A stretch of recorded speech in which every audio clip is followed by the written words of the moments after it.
Is there an elite group controlling the world, or is what we are experiencing a coincidence? When we reflect on human history, we've encountered various global issues, such as wars, famines, pandemics, food and housing problems, and economic crises. So, could all of these be serving a purpose? What about what you possess?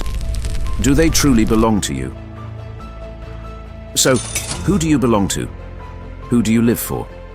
Is the money in the bank working for you, or is it for the companies? Perhaps our lives are just a part of a chess game played on someone else's chessboard. 3 major financial companies based in the United States: Blackrock, Vanguard, and State Streets. Many sectors such as farmlands, large companies, houses, food facilities, media, defense industry, health sector are controlled by these 3 companies. The assets managed by these 3 companies today exceed $20 trillion. It is a fact that the assets under the control of these 3 giants are larger than the GDPs of other countries, except the USA and China. They represent 20% of the world economy, which is worth an average of $100 trillion. This is not just a financial power, but also a huge impact that changes the balance of the global economy. The world's 26 richest billionaires have a wealth equal to the total wealth of the 3.8 billion people who make up the poorest 50% of the world's population. According to a study conducted in 2021, while the income loss of all workers around the world was $3.7 trillion, the earnings of billionaires in the same period reached $3.9 trillion, according to Business Insider. Moreover, the COVID-19 pandemic, which affected the whole world in the same years, further deepened this imbalance. An interesting coincidence? What do these mean? Very simple. No matter what you do, you cannot live without making money for these companies, and they are getting bigger every day. They have reached the power to change governments, start wars, and initiate crises. It is a spider web structure that destroys the forests of our planet, contributes to the fossil fuel industry, manages media and perceptions, and influences the management policies of hundreds of companies, so much so that it extends from the Russia-Ukraine war to China. Did you know during your daily routine that you were working more for the big 3 than for yourself? No, you didn't. When you wake up in the morning, you check the time on your Apple Watch and look at your iPhone to browse through Instagram notifications. After getting out of bed, you brush your teeth with Colgate. Then, for your shower and personal care, you use Unilever products. You prepare your coffee with the coffee beans you bought from Starbucks and hop into a Tesla summoned through Uber to go to work. Do you stop there? No. For your weekend travel plans, check Airbnb. Do you look into American Airlines for tickets, or do you prefer Turkish Airlines? While having lunch at McDonald's, do you prefer Pepsi or Coca-Cola? It doesn't matter. They are everywhere. But who are they really? Let's take a brief look. Blackrock, established in 1988 as a New York-based finance and investment company, rapidly grew under the leadership of Larry Fink, one of its co-founders, and also the CEO. Through ETFs, Larry Fink managed to increase the company's asset value from $5 million in its first 5 years to over $8 billion and currently exceeding $10 trillion. Winning internal power struggles, Larry Fink paved the way to global dominance.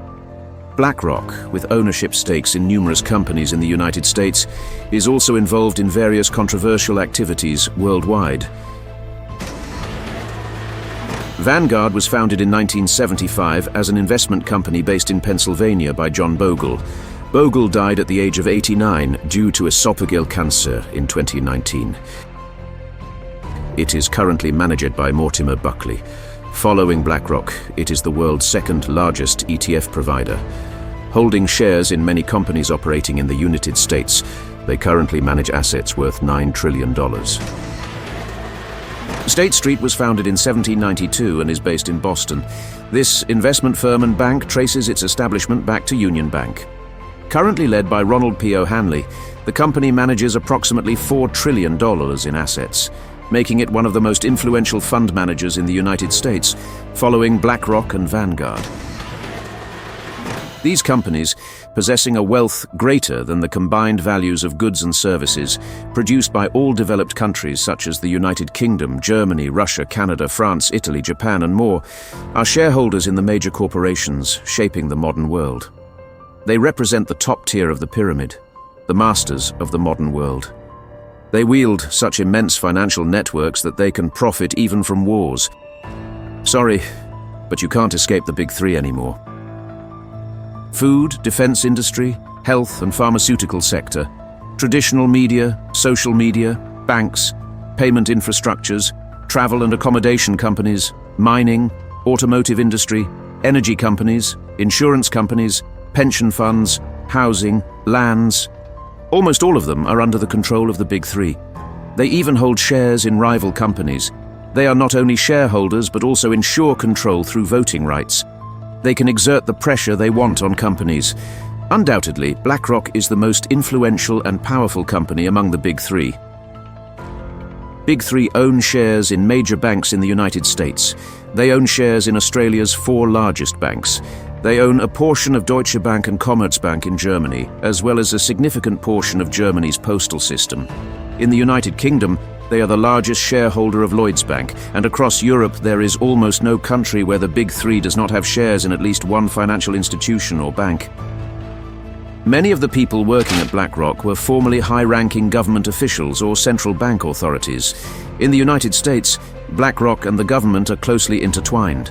In fact, during the 2008 economic crisis, the US government sent an offer to BlackRock to seek assistance. This presented a significant opportunity for BlackRock. They unquestionably signed contracts to control many of the failing banks, and Larry Fink, who was already incredibly wealthy, gained substantial wealth and power through this deal. The same scenario repeated itself during the pandemic in 2020, making every crisis a significant opportunity for Larry Fink and a substantial gain for BlackRock. Large corporations became increasingly dependent on BlackRock.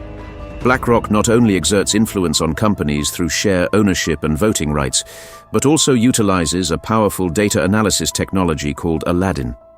Aladdin is an extraordinary software that collects all possible data worldwide, analyzing the accuracy of an investment. It's such a robust program that it probably knows you better than you know yourself. It's an artificial intelligence run by thousands of computers with access to all your private information. It knows your favorite food, the phone you use, the computer and TV you have, your cat's preferred food, your favorite clothing brand, your shopping habits, consumption patterns, preferred retirement fund, health expenses, the TV channels you watch, and even the money in your bank account better than you do. It's estimated that this power is currently being used to manage assets worth around $30 trillion globally, surpassing the GDP of the United States. Predict how much individuals and companies with access to this power can outpace their competitors. BlackRock harnesses this power. To access this power, it is necessary to get along well with Fink. The owner of almost everything we see around us also knows us better than we know ourselves. They are not just a financial power, they also support politicians in any country they want with their media influence. They change governments. They present activists as heroes to the public. They impose their desired thoughts and ideologies on the world. And most importantly, they marginalize and suppress those who oppose them or think differently by casting them out of the system.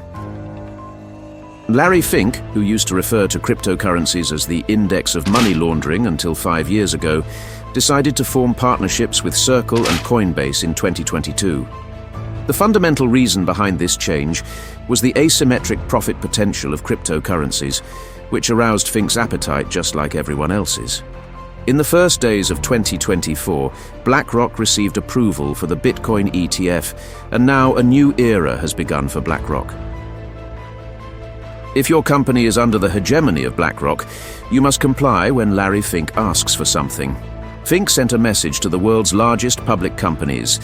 The message demanded that all companies demonstrate how they can make a positive contribution to society. You must take actions that support Fink's policies, otherwise you may be removed from ETFs, deprived of Aladdin's data, and may witness decisions that do not please you during voting. Therefore, you cannot oppose the ESG, environmental social governance policies requested from you to appear favorable to the public. Your ESG performance directly affects your investor relations. Imagine you are the CEO of Disney or Netflix. If the Big Three demands an SJW broadcasting policy from you, you will have to comply. The cinema characters we have been accustomed to for years may reappear completely unrelatedly. Many people protested and boycotted these policies. However, these decisions were coming from the top of the pyramid, and the cute facade had no real counterpart. While making ecological appeals, they also invest in companies that destroy forests and pollute nature with fossil fuels. While calling for peace, they invest in defense industry companies. Even when accused of human rights violations, they encourage using Pride Month logos. They invested in major Russian companies, growing Russian capital for years. Even when it was evident that the Russia-Ukraine war would start, their investments in Russia continued. Undoubtedly, they benefited from financing the war. After the embargo on Russia, they withdrew their assets, but they had already made a significant amount of money. Thanks to their shares in defense industry companies, they continue to reap substantial profits from the prolonged war. Plans are already in place for post-war scenarios. Larry Fink is in constant meetings with Zelensky.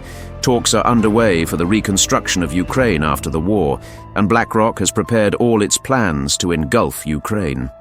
Whether before the war from Russia, during the war from the defense industry, or post-war from the reconstruction of Ukraine, Blackrock, with its strategic investments, can be considered the sole winner of the war.